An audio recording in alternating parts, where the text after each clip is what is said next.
প্রতিদিন আমরা একটা করে হজ আর একটা করে উমরা করতে পারি। প্রতিদিন একটা করে হজ একটা করে উমরা করা সম্ভব।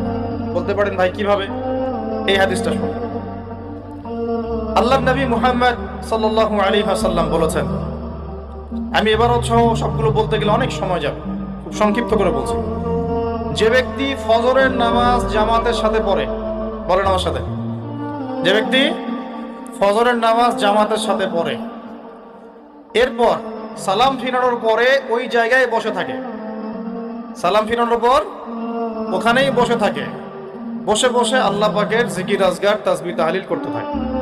ধরেন আপনি আয়াতুল কুরসি পড়লেন, 3 কুল পড়লেন, ঠিক আছে, আপনি সুবহানাল্লাহ পড়ছেন, আলহামদুলিল্লাহ পড়ছেন, আল্লাহু আকবার পড়ছেন, মানে যেগুলো জিকির আজগার, মাসনুন জিকির আজগার, যেগুলো অথেন্টিক প্রমাণিত। প্রয়োজনে বসে কোরআন তেলাওয়াত করলেন, কিছুক্ষণ আল্লাহর কাছে দোয়া করলেন, এভাবেও হতে পারে।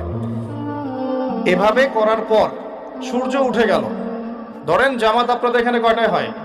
হ্যাঁ, 5:50 বা 55 এরকম না? সূর্যোদয় তো হচ্ছে এখন প্রায় 6:30 কি 40-এর দিকে। ধরেন 7টা পর্যন্ত আপনি জিকির আজগার করলেন, নামাজ ধরলেন, ধরে সকাল 7টা পর্যন্ত ওইখানেই আপনি আছেন মসজিদে, জিকির আজগার করছেন, তাসবিহ তাহলিল করছেন, কোরআন তেলাওয়াত করছেন, একটু দোয়া করছেন, ঠিক আছে, এই সময়টা কাজে লাগালেন।